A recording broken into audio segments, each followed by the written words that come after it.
নদীমাতৃক দেশ বাংলাদেশ, যেখানে নদীই জীবন।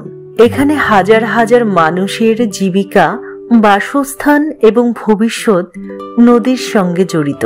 তবে নদীর এই শান্তিপূর্ণ দৃশ্যের আড়ালে লুকিয়ে আছে এক ভয়ঙ্কর পরিস্থিতি, নদী ভাঙন। প্রায় ৭,৫০০ কিলোমিটার নদী বেষ্টিত এই দেশটি নদী ভাঙনের ভয়াবহতা নিয়ে অতীত থেকে বর্তমান পর্যন্ত এক কঠিন সংগ্রাম চালিয়ে আসছে। বিশেষ করে বর্ষা মৌসুমে বাংলাদেশের অন্যতম বড় প্রাকৃতিক দুর্যোগ হয়ে দাঁড়ায় নদী ভাঙন। প্রতি বছর হাজার হাজার মানুষ ক্ষতিগ্রস্ত হয়। এটি শুধু একটি প্রাকৃতিক দুর্যোগ নয়, এটি মানুষের জীবনের উপর একটি বড় আঘাত। একদিনের মধ্যে হাজার হাজার পরিবার গৃহহীন হয়ে পড়ে, হারায় তাদের বসত বাড়ি, জীবনযাত্রা, গবাদি পশু ও কৃষি জমি। নদী ভাঙনের সবচেয়ে বেশি সমস্যার সম্মুখীন হন শিশু, বৃদ্ধ ও গবাদি পশু। ইসলামপুর থানা বাড়ি আসছিল, কারণ নদী ভেঙে দিয়েছে। নদী ভাঙে যার বাদে মনে করেন আমরা এইভাবে জায়গা জায়গা ঘুরি, থাই নাই কোনো থাই বাসিন্দা, এবং যা জমি আসলে দুই একটা সব নদী মাইতেই। এই যে এখানে আছে, এখানে মনে করেন নদী এলাকা, এখানে বাচ্চা বাচ্চার কোনো এটা হিসেব নাই, কোন সময় হাতে নদীর পরে তার কোনো ঠিক নাই। এখানে বায়ুর বাতাসে মনে করেন এটা দুর্ঘটনা, বৃষ্টি হইলে ঘরে পানি যা থাকার কোনো অসুবিধা, এভাবে তো আমরা তার কিছু করতে পারতেছি। ঝড় বৃষ্টি আইলে এবং বায়ুর বাতাস আইলে ঘরে তো আর থাকে না, পুরো জায়গায় নদীর কাছে নাই একটা কলপার, নাই কোনো নেপটিন, নাই কোনো কিছু, মানে জীবনটা এইভাবে যেতেছে আর কি। বন্যা কবলিত ও নদী ভাঙনের ফলে বেশিরভাগ মানুষের ঠাঁই হয় গাছতলায়, ব্রিজের নিচে বা খোলা মাঠের কোণে। নদী ভাঙনের প্রধান কারণ হল অতিরিক্ত বৃষ্টিপাত, অবৈধ বালি উত্তোলন, নদীর পাড় ভরাট করা এবং অপরিকল্পিত বাঁধ নির্মাণ। এগুলি নদীর স্বাভাবিক প্রবাহকে বাধাগ্রস্ত করে এবং নদী তার গতিপথ পরিবর্তন করে। নদী ভাঙা যারা ছিল আমাদের গ্রামে প্রায় 200 থেকে 250 বা 300 লোক ছিল একটা গ্রামের ভিতরে।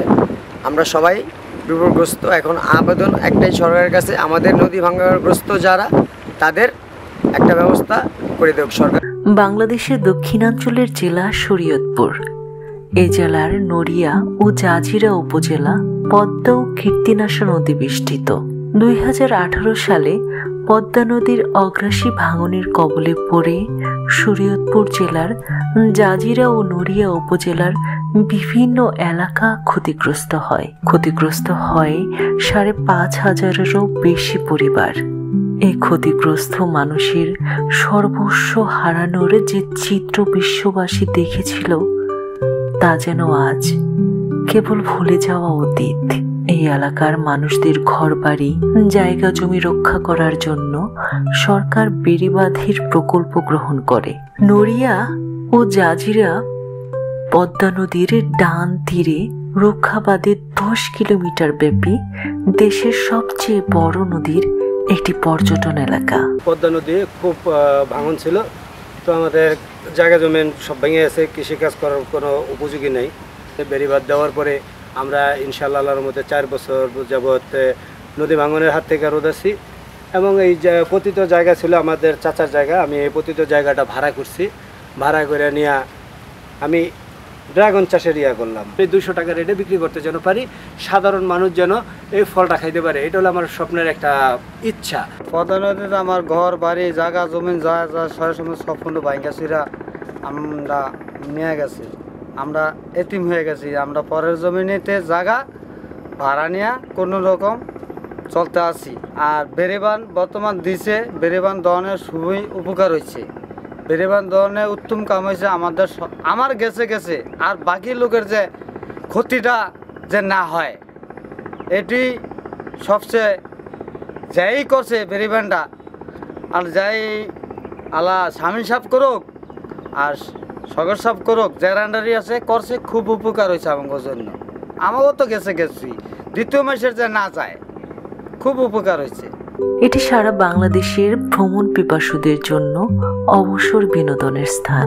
বেড়িবাঁধটি পর্যটন কেন্দ্র হওয়ায় এখানে শত শত মানুষের কর্মসংস্থানের ব্যবস্থা হয়েছে। যারা পর্যটন নিয়ে ভাবেন তারাও এখানে কিন্তু বিনিয়োগ করছেন। কেউ নতুন নান্দনিক নৌকা তৈরি করেছে, কেউ বিভিন্ন স্টল দিয়েছে, ব্যবসায়িক ক্ষেত্রে কফি হাউস করেছে।